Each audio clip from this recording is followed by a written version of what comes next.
Hi, I'm Jim Herrington. I'm your moderator for this panel. This panel is called The Golden Age of Private Equity. Our panelists assembled here, a very esteemed group. Thank you all for coming out and agreeing to do this today. I think that the best and perhaps more fun way to do it is to have you do your own self-introduction. So how about 2 to 3 minutes for each of you on who you are, what you do, a little bit about your organization, and let's start closest to me with you, Joe, and then Janet on deck. Hi everyone, my name is Joe Bryant. I'm an investment director with UCLA Investment Company. We manage the UCLA Foundation's $2.5 billion endowment. It's a multi-asset, globally diversified portfolio. We're all based in Los Angeles. I've been with the team for about 3 years. And in that time, we've essentially, so I look over our venture capital, our growth equity, and our public equities portfolio in developed markets and in Asia. In the past 3 years since I've been there, we've doubled our venture capital exposure. We've layered on Asia growth venture exposure, and we've been very overweight in pregnant China, just to kind of give you some context for how we look at the world. Hi, I'm Janet Yang Devinney. I'm the investment director with Kamehameha Schools Endowment. We are an educational endowment that really primarily focused on early education, actually. At any given year, we educate about up to 20 to 25,000 children from pre-K through high school in Hawaii, both on our own campuses directly, as well as through scholarships and grants. And our endowment is about $13 billion in size, and I primarily look after the private equity and venture capital portfolio. Hi, I'm Craig Robbins from Children's Hospitals of Minnesota. I'm the Director of Investments for the hospital. We've run about $1.5 billion for $750 million for our foundation endowment and working capital, and then another approximately $2 billion in pension funding. We've ventured into the private equity space about 5 years ago, so we're relatively new, but we had a very organized approach as to how to enter into it so that we would get the returns early enough so we didn't have to compete on that J curve to continue the programs. Great, thank you. And hi, I'm Jim Herrington. I am the Public Equity and Private Equity Investment Officer for the West Virginia Investment Management Board. So I've been lead at both of those roles for the last 11 years since I joined the firm. The IMB is a $20 billion state pension fund with about 20 unique participants. The largest two are the state teachers and then the state employees, each about 1/3 of the assets under management. Private equity is about 10% of the West Virginia investment management portfolio. 75% of the assets are domestic. Buyout funds are about 60% of our PE program. Venture cap is 10% of the PE. So that means just 1% of IMB assets overall. Tech and healthcare sectors represent, in combined, 50% of the PE program. Our investment pacing is $300 million a year, $40 million bite sizes, excluding 10%, which is going to venture cap, a fund of funds that's run by Franklin Park for us, and another 10% to an international fund of funds vehicle that allows us to invest in more funds every year, or really big, really small funds where we would just be half the fund if we made our regular size. All right, so let us begin with our first semi-prepared question, which is, we are 9 years into a bull run with an uncertain and volatile public market. And this isn't reflected as much in the private markets, where private equity funds and company round sizes have been growing, practically unabated, where money is being raised at a rapid, if not record pace. So how do you see the private markets developing in the next 5 to 10 years? And is, like the title of our panel, is the golden age coming to an end? So let us begin with Janet, please. It's quite a big question. That's like the $6 billion question, I guess, or $13 billion questions. Certainly the consensus view is that we are at the late stage of the cycle.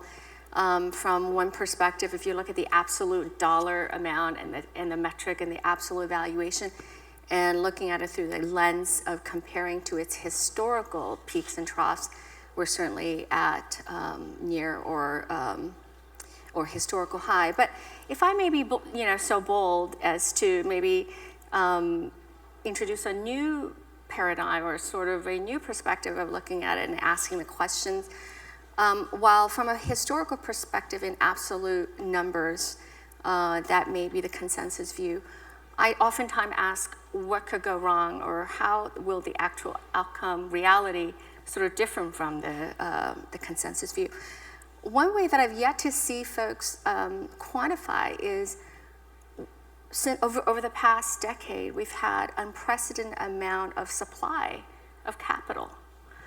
And how is that correlation, the relationship between dollars in this asset class vis-a-vis relative in the ratio of the overall supply of capital? That's been newly printed by every single central banks in the world.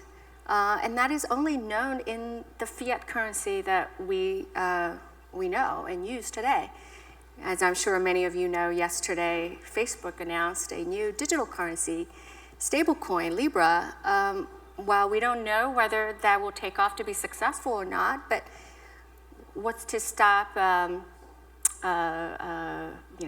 the others like Amazon to issue another digital currency, which effectively, if they do take off, is a license to print more money, to have both the traditional fiat currency, which according to every single central bankers lately, their tone has been very accommodative to continue to print and provide that supply of capital. So tying it back to your question, the way where I'm sitting as an LP, as a holder of this capital, I ask myself the question, could there be an alternative scenario in the future where the supply of additional capital is not only not decreasing, but potentially even increasing, and even at an accelerated pace if you add in the digital currencies? And then the alternative question that I oftentimes struggle with and ask myself, well, compared to historical valuations, historical dollars in this asset class, we're at high. But vis-a-vis the relative additional supply of capital coming into the overall market, what does that number look like? Is our purchasing power percentage market share being diluted and eroded? And if I don't allocate to private equity and venture capital as an asset class, where else could I allocate to prevent the erosion of my market share of purchasing power? That's kind of the provocative question that I would like alternatively look at. I think I have more questions now after your answer. Craig, your thoughts? Well, the erosion of your purchasing power is the inflation question, and it seems to be relatively mundane across the economy right now, with a lot of productivity coming in. You know, this conference is pretty interesting on where venture really is going, and all of the new ideas and new products and additives that are being there. I'm finding the U.S. economy a lot more interesting after sitting here for a couple of days.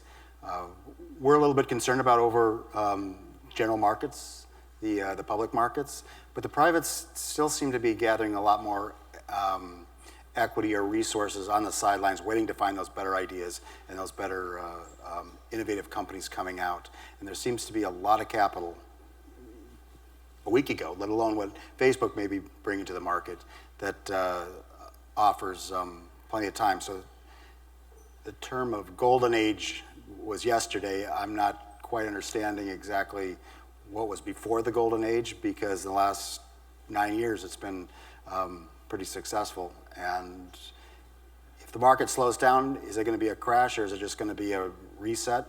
From what I can take a look at, and I don't feel like the inflation is going to be a problem. I don't feel like there's going to be a major bubble to really rock it in the next year or two. So I'm still thinking that the alchemy's there for the golden age to continue. Nice, thank you. And Joe? Okay.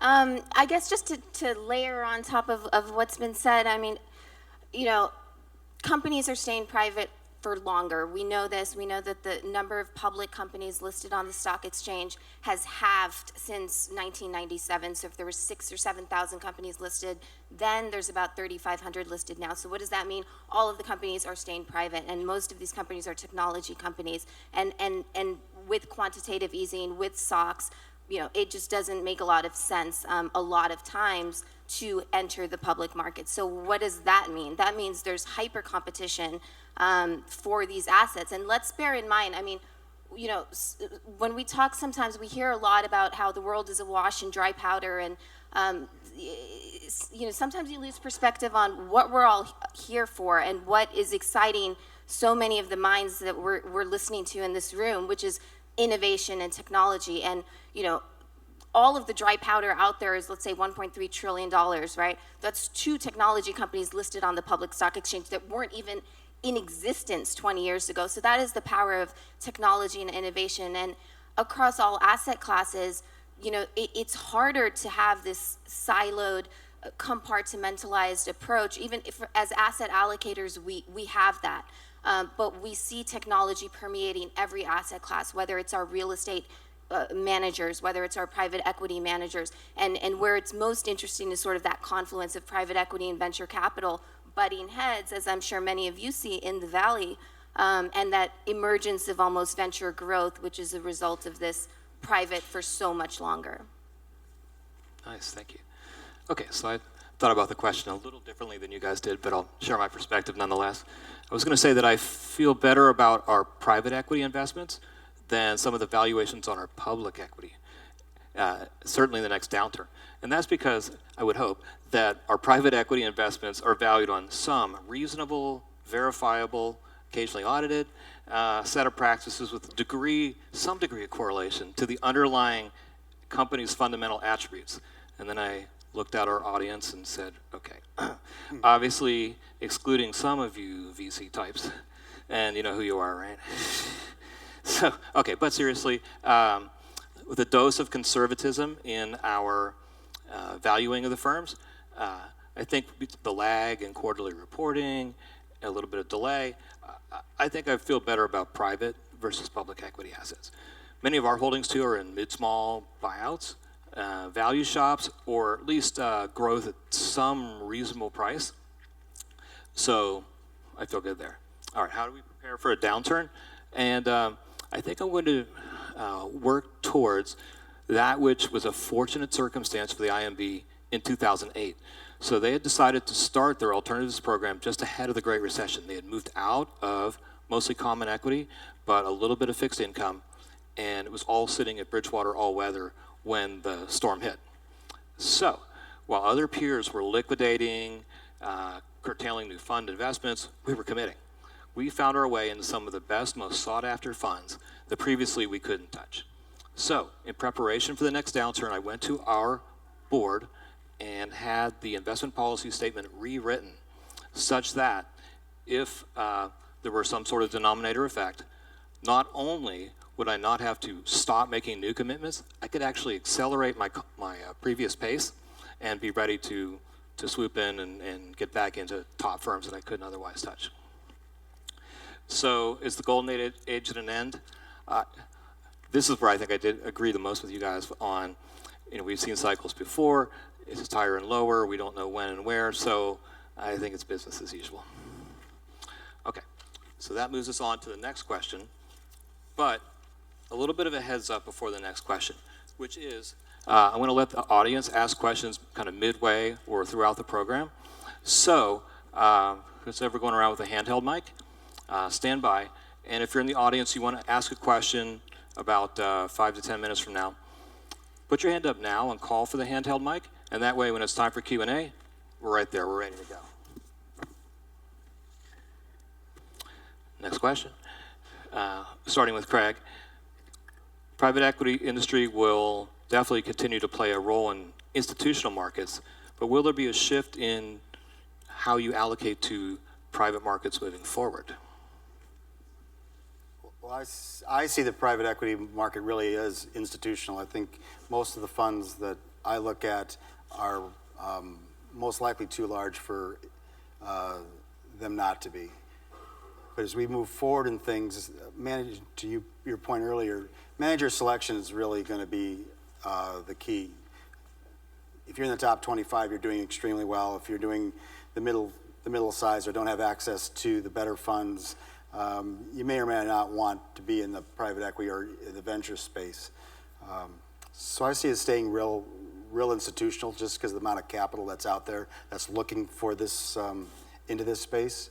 And where it's changing possibly is moving further into venture or earlier than venture, just because so much capital is chasing these kinds of returns that's where they're going to find them, is not so much in the buyout space where it's more comparable to public, but in that real innovative newer space, there's plenty of capital, I think, out there available for those kinds of innovative spaces.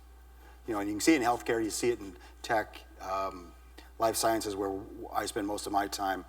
The ideas and things that are coming out are worth funding, and whether you have to wait 2 years or 20 years to get the returns, the outcome for society is worth investing in those kinds of life sciences.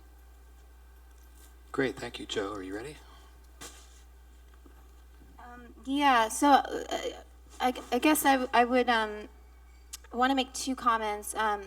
One is sort of a recognition of the fact that we do need higher performing assets, right? And so we're not going to be tactical about how we deploy. We know private equity, including venture capital, is a part of our deployment methodology. We don't want to be lumpy in our deployment or our J-curve and distribution and sort of liquidity. Projections kind of become a little messy. So a consistent deployment.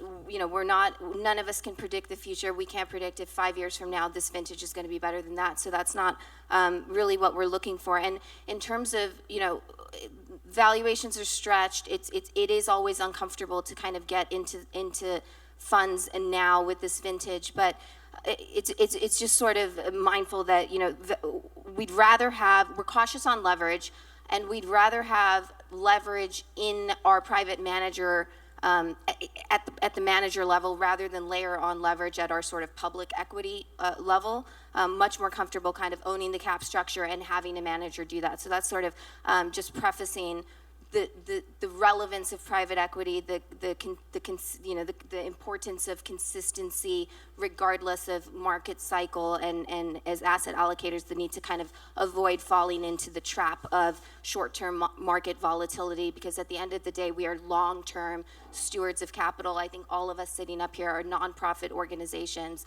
so we have a high fiduciary duty to kind of manage these assets in a way that's going to be able to continue to provide for the institutions we serve for the long term. So when it comes to looking at private equity managers and manager selection being key, and 100% agree with what Craig said in terms of if you're not in the top decile or quartile, it's painful because private equity and venture capital and VC managers in particular, because they do tend to be less institutional, if you will. There's a cost of capital associated with our capital being allocated to any particular manager or strategy, and VC and PE need to be underwriting to levered private equity returns. So if we can get 10% in the public markets, they've got to be able to deliver a significant spread above that to justify the illiquidity lockup for 10 plus 1 years, the heavy fee overload. So there's all kinds of things that I think are really important to remember in sort of the model. But what we do look for is in this stage of the market cycle, there's three ways to make money in private equity, right? You've got multiple expansion. Do we think we're going to see a lot of that? No, we're probably going to see multiple compression given where we are in the market cycle. You can use the cap structure and leverage in creative ways. Have we kind of come to the end of the runway on that?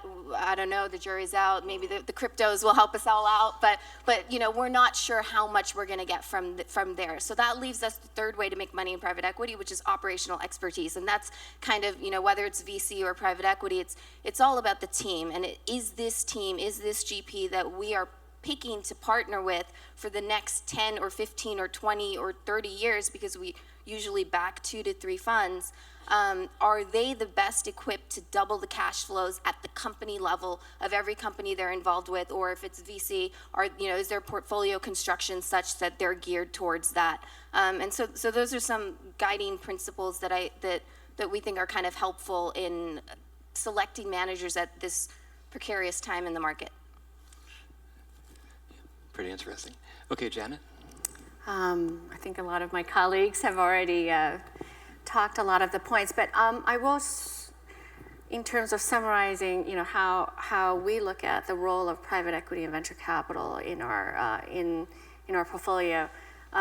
We've been here for over 100 years, and we fully intend to be here for a few more centuries. And so, at a high level, philosophically, strategically, we will continue to invest and believe in the long-term attractiveness of the asset class. And so we will be consistent and trying to time and not to be too cute on trying to timing the market. That being said, I do see a significant sort of shifts or undercurrents in the asset class. One, we are facing or about to face a significant, private equity and venture capital are no exceptions as in any other industries that's ripe for disruptions.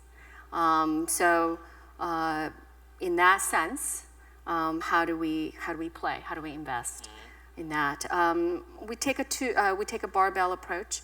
While I've been with Kamehameha for about 6 years, we've instituted the Emerging Managers Program, and we're very fortunate to have partnered with TI and the TI team really to target the disruptors, those that really have a unique background, unique access, unique insight, and unique sort of competitive modes in at the forefront of those that are disrupting the traditional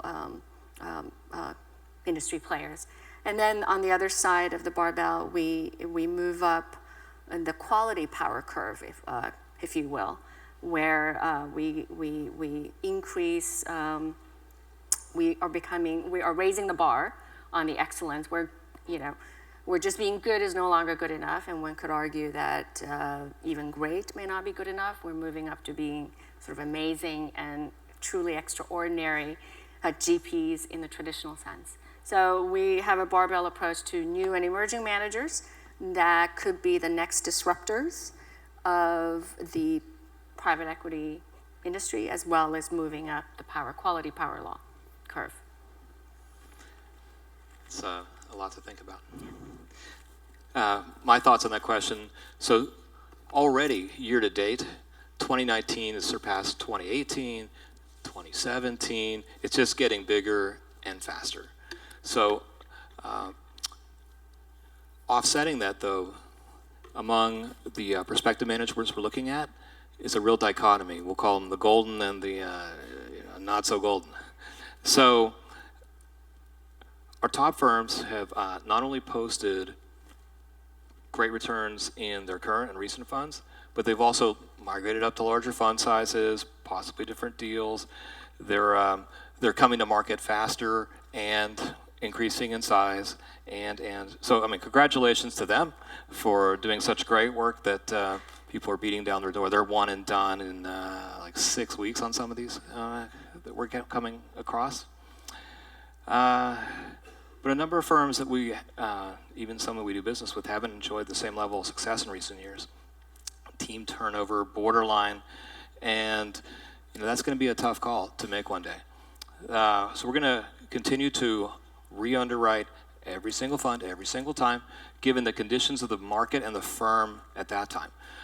To really try to summarize it, I try to stay strategic first and then tactical second.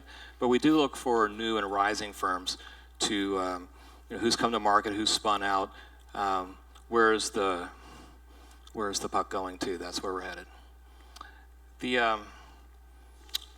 But on top of that, which I heard from you guys, but I know you do, which is they also have to pass a pretty rigorous operational due diligence too.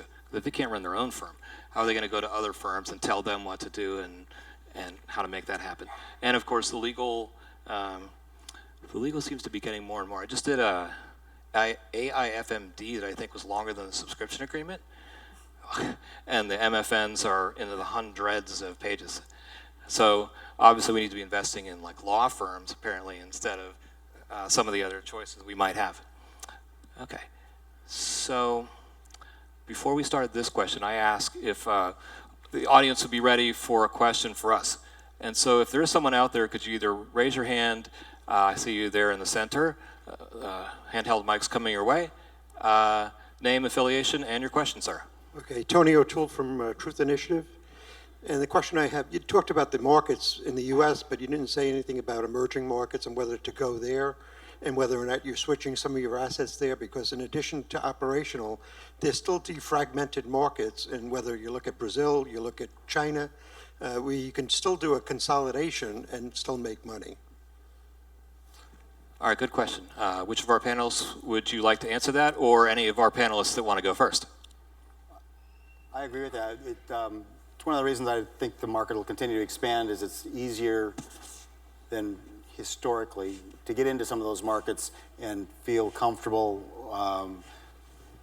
with the managers that are over there, finding the opportunities in privates in Brazil, China, India, elsewhere. But the legal side of it's still going to be a big issue. I understand exactly what you're saying about filling out subscription agreements. I think I spent everything since Christmas doing nothing but subscription agreements. And that I don't see changing. I just think it needs to be more boilerplated, so you understand where the differences might be. But in those emerging markets, I think there's great expansion opportunities there. But again, you've got to find the right managers to feel comfortable with that's going to get you the return you're expecting for that type of investment or that type of time frame. The currency issues are always, to me, the bigger issues about going offshore, as much as what the actual underlying investment is and where the opportunity set is there. You can still make 30% overseas and you lose 50% because of currency. So it adds another layer to the workload that allocators have to address. It's not getting easier for allocators to pick and choose and find the right opportunities that fit your portfolio. But that's why we get paid. Yeah, I'll jump in. I get very excited when we talk about some of the emerging markets opportunities. So we owe a large part of our success at the UCLA Foundation over the past 6 years. 6 years ago, our endowment asset size was 1.1 billion. Today, it's 2.5, and we had some inflows, but a lot of that compounding was due to our overweight positions in two things. One was U.S. public equities, which worked out really well, and the second was Chinese equities, Chinese public equities and Chinese private equities, and that also worked out really well. So China has been very good to us. Just to reiterate Craig's point, trust and the partners that you pick and the opportunity set that we have is somewhat maybe not there's not as much depth in the roster as we would like to see, but there certainly are opportunities.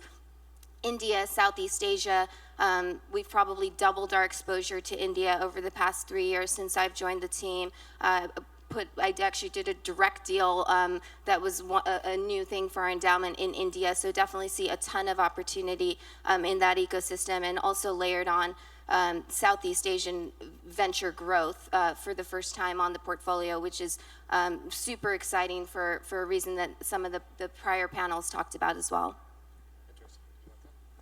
Yeah, likewise, just to add on to that is that, we've also been very blessed with a large and sizable China portfolio and China tech.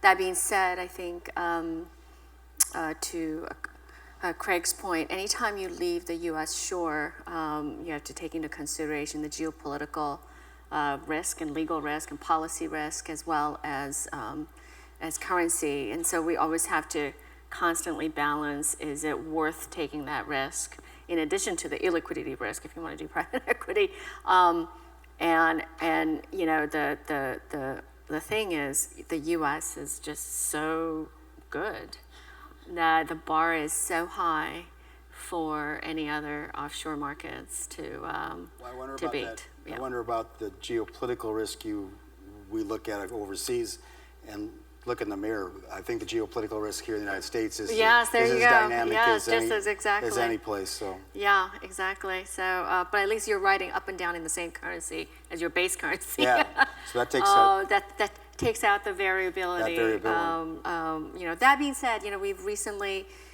in addition to China, we've added to India, have started to look at Southeast Asia, and have added quite a number in Latin America. Okay, great. It sounds pretty similar to what we're doing as well. One thing that I didn't hear from you all was I actually get exposure in two places within private equity. That is a direct commitment to some EM or non-North American fund. But the other was within the larger managers we pick. So, for example, we have investments with Advent and TA and other places that are investing all over the world. So I would hope that they too are managing some of those issues on which market, not just which opportunity. That I know that I've written reports before, well, this company has doubled this and doubled that and doubled that, but unfortunately, due to currency, they're only up 10%. Great. So we're working on both of those. And then since I also cover public equity, West Virginia has currently and a lot in the past, for all the non-global allocators to public equity, we've been among the highest for non-U.S. investments, and we're keeping that weight on, by the way. So emerging markets, since we're counting China there, is about to expand. I am looking at 2 China A managers right now, which in total will probably get $500 million total from us. So that is also a pretty big number coming up. Should we take another audience question, or do you want to do one of ours? Audience? Take the audience in. Anybody out in the audience who would like a question? There's a gentleman here for the roving mic. And if you had a question farther back in the room, you'll just have to shout out because I can't see you in the glare. Go ahead, sir. Name, affiliation, and question. Hi, I'm Chintaka from Global from Day One Fund, a venture manager based in New Zealand. Actually, on the currency point, I invest in companies from New Zealand that are B2B software, largely, but 3/4 of the portfolio revenue is US dollar, US enterprise. And I'm interested in the view about minimum efficient check size for international venture or PE checks versus domestic US, in how you're thinking about that. You're asking how large of a international check we might write? I'm sorry. I'm asking how you. Yeah, I'm asking how you how much of an international check you might need to write to achieve minimum efficient scale versus a domestic U.S. check. So I'm not sure I would change the size of our check. It would really depend on the underlying investment thesis. So if you were sitting in San Francisco, I would probably write the same size check to you as if you're in Queensland. So if that's what your fund is, and that's what the size of your fund is, would be more important to me than I'm stepping outside the U.S., so I'm going to scale the size of my check because I'm offshore. It might even work to the opposite, right, Craig? So in some jurisdictions, like India, for example, that $5 million or $10 million or $25 million check can get you a lot more, obviously subject to where the currency's at, but generally assuming a 5% straight line depreciation down.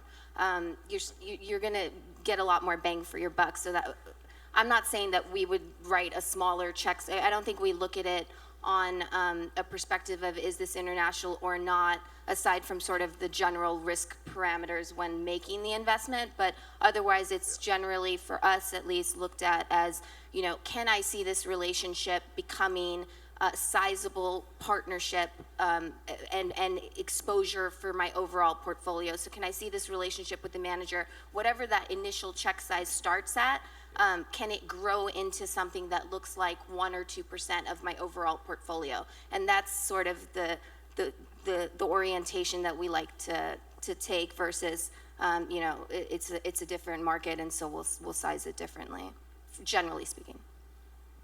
Yeah, I think, well, we are bottoms up in that perspective, where we look at the opportunities and how my personal philosophy on looking at sort of the any opportunities, wherever they may be, is really, do I, on a risk-reward spectrum, and how, and then I ask the question, how replicable can I get a similar risk-reward spectrum to, for example, you know, your type of strategy without having to go abroad. And if I can replicate that, if I can find a replicable strategy or fund or GP, then I may choose not to take on the you know, the long travel and the currency and in another country. But the replicability is one variable I look at. Is a critical variable that I look at. Very good. And I took a completely different track. So I looked at our new I said in my introduction, our PE program is only 10 years old, and we wanted to get a lot of exposure to international fairly quickly. So after a whole bunch of study, we eventually went the fund-to-funds route. And in fact, within even something as small as like the Franklin Park International Series, it's year by year, they make more commitments in international to individual funds than in some years than we make in all of buyout or other places in the fund. But to do it, they need a much larger team. So they have a team of 25 in-house, but they're, half of them are doing manager research all over the world. So even at a firm of our size, we have one private equity investment officer who decided he couldn't cover with the same skill as a team of people who are doing this all day and could split and be in 3 places at once, which I found pretty difficult. I did the same thing in venture cap, by the way, went the fund-to-funds route, but going forward, if there was something that we wanted 20 million of or 40 million of, and they'd accepted a commitment that large, we wouldn't be prohibited. I wouldn't be against it. It just hasn't come up yet. Did you have a follow-up? You're just babysitting the mic there. No, that's great. Thanks very much. Okay, happy we could help. And then any other questions, maybe from the way back in the room or other places where I can't see? There's a question back there by the steps, and the mic is on its way to you, so please hang on. Okay, name, affiliation, and question, please. Todd Breeden with 2Hay Venture Partners, a seed stage fund in New York. I'm asking about, you guys talked about emerging manager allocations and working with relatively new funds, especially new funds that may not come from traditional investing backgrounds or particularly in finance. I'm curious, as LP organizations, how active are you involved with those funds, making sure that they're giving you the level of reporting, level of insight, and level of oversight that you need to ultimately fulfill the needs of your organizations, working with those emerging managers that may ultimately add up to be a small part of your overall allocations? Yeah, I'm happy to take that on. One of the things is, as with emerging managers, I kind of think of myself, even though I'm an LP, as sort of like a VC, right? You have to be sort of a lot more hands-on, a lot more coaching. So there is a time element and sort of a labor-intensive element, and that hits into the wall or the challenge of how to scale my time. And that is why I think it's very helpful, and we did partner with TI to help us to sort of outsource part of that coaching in terms of the back office, the operations, the reporting, and the transparency, in addition to us doing it ourselves. So that helps us scale the emerging manager program. We address those questions up front. If your firm can't meet our expectations to be as a back office or any of the other due diligence operationally, we might just walk away, even though we do like the underlying thesis of the investment. It's easier to solve it before the checks are cashed than afterwards, as far as we're concerned. So would help make recommendations saying, we really don't like the way you're approaching this cash management. Solve it and we're interested, or tell me that you're solved on your second fund. So we see the experience. But on the emerging manager side, there's a lot of questions out there. We do a pretty good job up front of kicking the tires and getting to the back office. Don't always visit, but we do a lot of on-the-line telephone calls. So my managers and I mean, they recognize my number when it's dialed in. We talk often enough. I do have one follow-up comment that I apologize I didn't get a chance to take.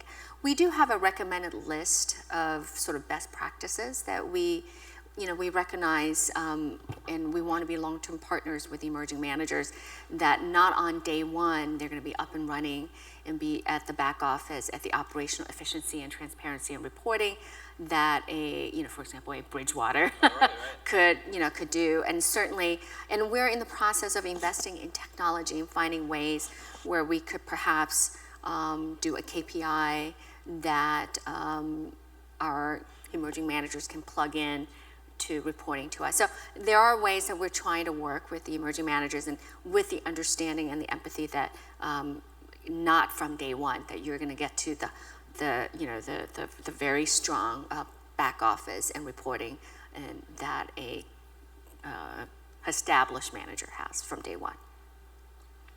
I would just offer one slightly different comment from my own personal experience with our emerging manager program.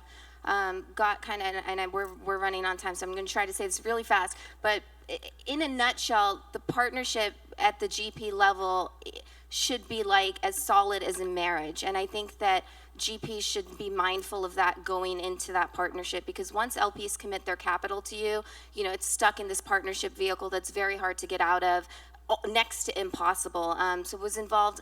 The answer to the question pointedly is that time investment from the LP side exponentially increases 100% if your GP is pushed out of his role because of Me Too stuff, and your entire GP and your entire assets have to be transferred to another GP, and everyone on the LPAC, i.e. me and others, have to find a new GP to take over those assets. And that hasn't just happened once in my 3 years of doing this at UCLA. It's happened multiple times with splits of GP, not necessarily all to the same notoriety and coverage level, but it happens more often than not, and it's extremely painful. So one sort of, just note of wisdom that hopefully a lot of LPs don't have to invest too much time in re-articulating is just, really make sure that that partnership at the GP level is someone you want to be doing business with for 20 years, and it'll save everyone a lot of extra time.